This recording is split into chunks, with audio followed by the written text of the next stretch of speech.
ہم ختم نبوت پر ایمان رکھتے ہیں۔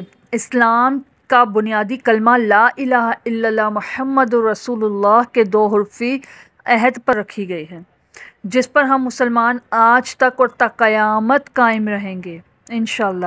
جو لوگ لا الہ الا اللہ محمد رسول اللہ کے ایمان و اقرار سے سرشار ہو کر اسلامی برادری میں شامل ہو، ان پر یہ فریضہ عائد کیا گیا ہے کہ وہ جھوٹے نبوت کا دعویٰ کرنے والے لوگوں کو پاش پاش کر ڈالیں۔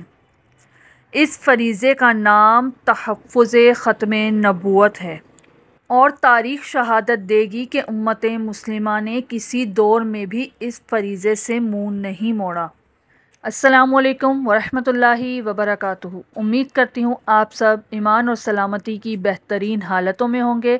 اللہ سبحانہ و تعالیٰ سے میری دعا ہے کہ وہ آپ کو ہمیشہ اچھے حالوں میں رکھے اور ہمیشہ ایمان پر سلامت رکھیں۔ آج کی ویڈیو کا اندازہ آپ کو بخوبی ہو گیا ہوگا۔ آپ نے تھمبنیل اور ٹائٹل سے آپ کو معلوم ہو گیا ہوگا کہ آج ہم کس حوالے سے بات کرنے جا رہے ہیں۔ ویڈیو کو شروع کرتے ہیں، اس سے پہلے آپ اس ویڈیو کو دیکھیں تاکہ آپ کو صحیح معنوں میں اندازہ ہو جائے کہ یہ ویڈیو کس حوالے سے ہے اور کس ٹاپک پر ہے اور کس بارے میں بنائی گئی ہے، تاکہ آپ کو اس ویڈیو کو سمجھنے میں آسانی ہو۔ اب جتنی سوچ رکھوں میں تو پھر بھی نہیں، ان کے سبحان اللہ، پھر انہوں نے مجھے سجدہ کیا۔ اب آپ کی ایج کتنی ہے؟ ابھی میری ایج 40 سال ہے، لیکن میں 14 سال کی ہو رہی ہوں۔ چلہ پورا ہو گیا نا، 40 سال کے بعد نبوت مل جاتی ہے نا۔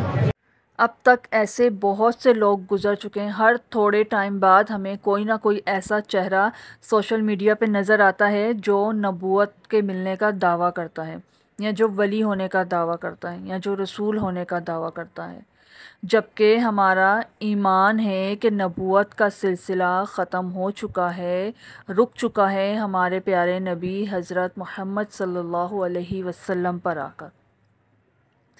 کوئی بھی نبوت کا دعویٰ کرے گا کبھی بھی کامیاب نہیں ہو سکتا۔ ان جیسے لاکھوں آئے اور بے نام ہو گئے، مٹی میں مل گئے۔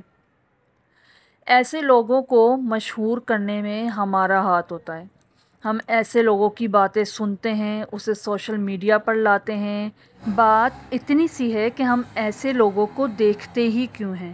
ایسے لوگوں کی ویڈیوز کو سوشل میڈیا پر بلاک کیوں نہیں کر دیتے؟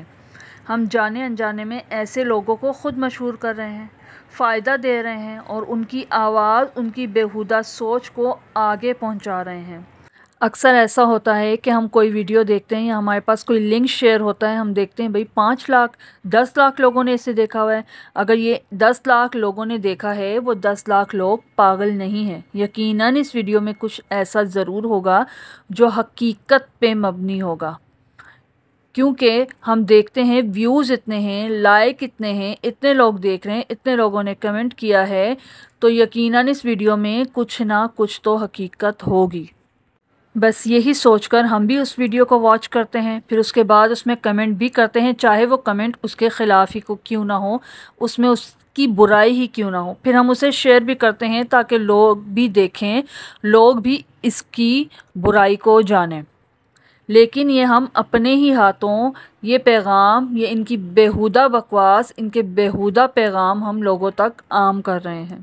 بہت سے لوگ ایسے ہوتے ہیں جو دین کو نہیں جانتے، نام کے وہ مسلمان ہوتے ہیں لیکن نہ وہ دین کو جانتے ہیں، نہ دین کی بنیاد کو جانتے ہیں، انہیں کچھ بھی پتہ نہیں ہوتا دین کے بارے میں۔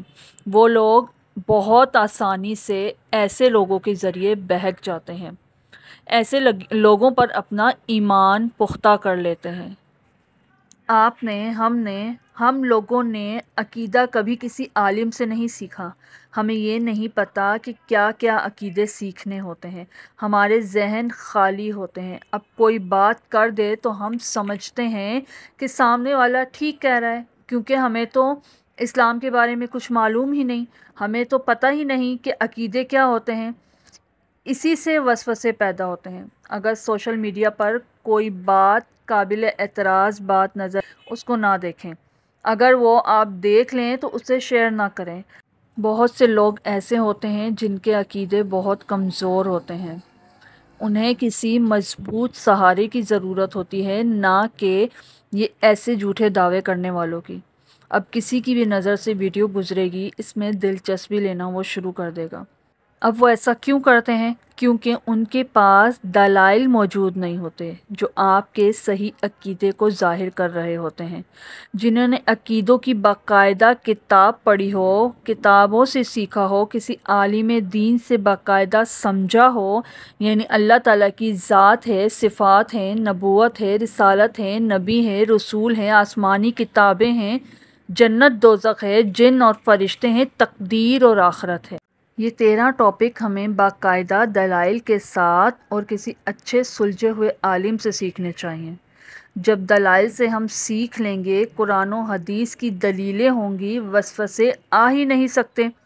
وسوسے اسی وقت آتے ہیں جب آپ کا ذہن خالی ہو۔ ہم ایسے لوگوں کی طرف تب ہی جاتے ہیں جب ہمارا ذہن خالی ہو اور ہمیں کچھ معلوم ہی نہ ہو کہ قرآن میں کیا اس بارے میں آیا ہے اور حدیثیں کیا کہتی ہیں اس بارے میں۔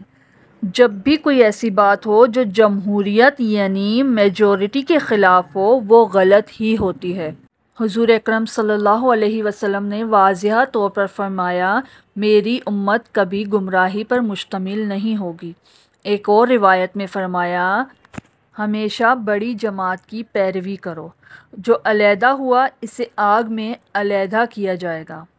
حضرت محمد مصطفیٰ صلی اللہ علیہ وسلم نے حضرت علی رضی اللہ تعالیٰ عنہ سے فرمایا، تم مجھ سے وہی نسبت رکھتے ہو جو ہارون علیہ السلام کو موسیٰ علیہ السلام سے تھی، مگر میرے بعد کوئی نبی نہیں آئے گا۔ مسلم شریف میں روایت ہے کہ میرے بعد نبوت نہیں، یعنی میرے بعد کوئی نبی نہیں آئے گا۔ حضرت انس بن مالک رضی اللہ تعالیٰ عنہ سے روایت ہے کہ رسول اللہ صلی اللہ علیہ وسلم نے فرمایا، رسالت و نبوت ختم ہو چکی ہے، بس میرے بعد نہ کوئی رسول ہے نہ نبی۔ ہمارے آخری نبی حضرت محمد مصطفیٰ صلی اللہ علیہ وسلم نے ارشاد فرمایا کہ میں محمد ہوں، میں احمد ہوں، میں ماہی ہوں کہ میرے ذریعے کفر مٹایا جائے گا، میں حاشر ہوں کہ میرے بعد لوگ حشر میں جمع کیے جائیں گے، اور میں عاقب ہوں، اور عاقب وہ ہے جس کے بعد کوئی نبی نہ ہوگا۔ ہمارے پیارے نبی صلی اللہ علیہ وسلم کا دین آخری دین ہے، اور آپ صلی اللہ علیہ وسلم کی امت آخری ہے۔ دور صحابہ رضی اللہ تعالیٰ عنہ سے لے کر آج تک مسلمانوں کا یہ ایمان ہے کہ پیغمبر، آخری پیغمبر حضرت محمد صلی اللہ علیہ وسلم کے بعد جس نے نبوت کا دعویٰ کیا وہ کافر ہے، وہ دائرہ اسلام سے خارج ہے، اور اسی طرح ان کافروں کو ماننے والے بھی کافر ہیں۔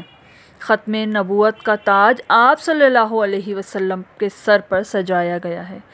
جب ختم نبوت پر ہمارا ایمان اس قدر مضبوط ہے تو ہم کیوں ایسے فتنوں کو منظر عام پر لانے میں ان کی مدد کر رہے ہیں؟ یاد رکھیں، ایسے ایک نہیں بلکہ لاکھوں فتنے اٹھیں گے اور ختم ہو جائیں گے، مگر ہمیں ان کو اور ان جیسوں کو بالکل نظر انداز کر دینا ہے، دیکھ کر اندیکھا کر دیں، ان کی ویڈیوز نہ بنائیں، ان کو سوشل میڈیا پر نہ لائیں، کبھی بھی کسی بھی نیت سے نہ، ان کو سر عام نہ لائیں، ان کو منظر عام پر نہ لائیں۔ اگر آپ ایسا کریں گے، انہیں ہتے سے اگنور کر دیں گے تو 1 سے 2 دن میں ہی ان کا یہ بخار اتر جائے گا۔ اگر ہم ایسوں کو مشہور نہیں کریں گے تو 1 سے 2 دن میں یقیناً وہ منظر عام سے غائب ہو جائیں گے۔ ان کو مشہور کرنے میں ہم برابر کے گناہ گار ہیں، ہم برابر کے شریک ہوتے ہیں۔ ان کو نظر انداز کریں، ان کے انٹرویوز نہ لیں، ان کو ان کے حال پر چھوڑ دیں، ان کو بے نام رہنے دیں۔ یقین جانیں، مشہور ہونے کے بعد ہی کوئی دوسرا فتنہ پیدا ہو جاتا ہے کہ اس نے اس طرح کی فضول بیہودہ بکواس کی ہے تو یہ مشہور ہو گئی ہے، تو ہم بھی ایسا کچھ کرتے ہیں کہ ہمارا بھی نام ہو جائے۔ لوگ نام بنانے کے لیے بہت کچھ کرتے ہیں، انہیں فرق نہیں پڑتا کہ آپ ان کے بارے میں غلط کہہ رہے ہیں، ان کا مذاق بنا رہے ہیں، وہ بے عزت ہو رہے ہیں اللہ کی نظر میں، دنیا والوں کی نظر میں۔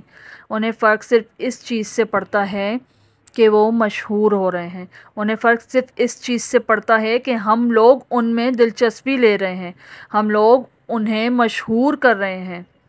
دنیا میں آئے دن کوئی نہ کوئی ایسے آ جاتے ہیں جو جھوٹے دعوے کرتے ہیں، جھوٹا نبوت کا دعویٰ کرتے ہیں، ولی ہونے کا دعویٰ کرتے ہیں، رسول ہونے کا دعویٰ کرتے ہیں۔ بہت سے ہم نے ایسی ویڈیوز دیکھی ہیں جو سوشل میڈیا پر وائرل ہوتی ہیں، ان کے لاکھوں کروڑوں میں ویوز آ جاتے ہیں۔ بھائی یہ اس دعویٰ کر رہا ہے، اگر ہم اسے پہلی دوسری ویڈیو میں دیکھتے ساتھ ہی اگنور کر دیں گے، اسے رپورٹ کر دیں گے، تو وہ ویڈیو کیسے وائرل ہوگی؟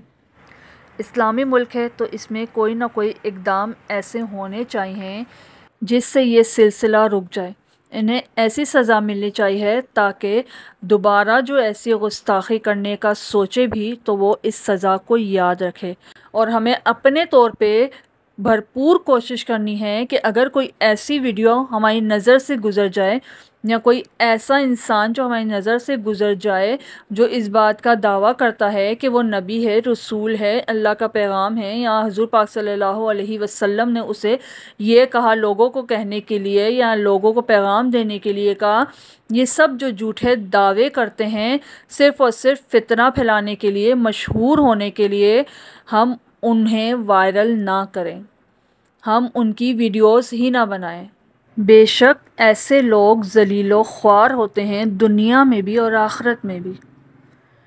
ہمیں اپنے طور پہ کوشش کرنی ہے کہ ہم اس فتنے سے بچیں اور جتنا ہو سکے لوگوں کو بچائیں۔ میری اللہ سبحانہ و تعالیٰ سے دعا ہے اللہ پاک ہمیں اس فتنے سے اور فتنہ پھیلانے والوں کے شر سے اپنے حفظ و امان میں رکھے۔